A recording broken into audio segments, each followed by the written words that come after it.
ছোৱালী কেণ্ডিডেটক এটা good news দিব বিচাৰিছো। গুড নিউজটো হ'ল এতিয়া জিএনএম নাৰ্ছিং কোৰ্চ ফ্ৰীত কৰিব পাৰিব।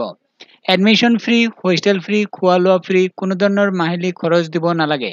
ইয়াত অসমৰ যিকোনো ডিষ্ট্ৰিক্টৰ বা যিকোনো গাঁৱৰ ছোৱালীয়ে আবেদন কৰিব পাৰিব। যদি কেণ্ডিডেট 12 পাছ কৰিছে আৰ্টছ, ছায়েন্স বা কমাৰ্চৰ পৰা, তেতিয়াহ'লে অনলাইন ফৰ্ম ফিল আপ কৰিব পাৰিব। ফৰ্ম ফিল আপৰ সময়তো কোনো ধৰণৰ এপ্লিকেশ্যন ফি দিব নালাগে। সম্পূৰ্ণ ফ্ৰী কোৰ্চ হয়। এই ভিডিঅ'ৰ জৰিয়তে সম্পূৰ্ণ তথ্য জনাই দিয়া হ'ব। ভিডিঅ'টো সম্পূৰ্ণ চাই থাকক। এইটো হ'ল ISL-ৰ GNM nursing course. Name of কোৰ্চৰ নাম হ'ল জিএনএম নাৰ্ছিং কোৰ্চৰ সময়সীমা 3 বছৰ ফুল টাইম ৰেগুলাৰ কোৰ্চ হয়। 30টা চিট আছে। ইয়াত যিকোনো কাষ্টৰ কেণ্ডিডেট বা যিকোনো জিলাৰ কেণ্ডিডেট আবেদন কৰিব পাৰিব। 12 পাছ কৰা হ'ব লাগিব। আৰ্টছৰ বা ছায়েন্স বা কমাৰ্চৰ পৰা যদি এইচএছ পাছ কৰিছে তেতিয়াহ'লে এপ্লাই কৰিব পাৰিব। আৰু এটা ইম্পৰ্টেণ্ট পইণ্ট হ'ল যিসকলে 2024 চনত শ্ৰীমন্ত শংকৰদেৱ ইউনিভাৰ্চিটিৰ জিএনএম নাৰ্ছিং কোৰ্চৰ এন্ট্ৰেন্স পৰীক্ষা দিছে, সেইবিলাক কেণ্ডিডেট ফৰ্ম ফিল আপ কৰিব পাৰিব। অনলি যদি 12 পাছ কৰিছে আৰু যদি এন্ট্ৰেন্স পৰীক্ষা দিয়া নাই তেতিয়াহ'লে কিন্তু নোৱাৰিব।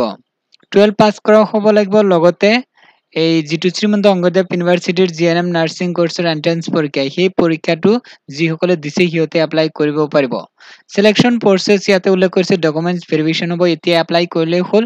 তাৰপিছত ডকুমেণ্টছ ভেৰিফিকেশ্যন হ'ব। তাৰপিছত সিলেকশ্যন হ'লে এডমিশ্যন ল'ব পাৰিব।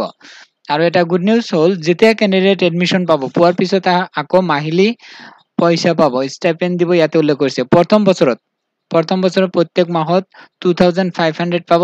ছেকেণ্ড ইয়াৰ যেতিয়া উঠিব তেতিয়া প্ৰত্যেক মাহত 2700 কৈ পাব। এইটো কেণ্ডিডেটৰ নিজৰ বেংকৰ একাউণ্টত সোমাব।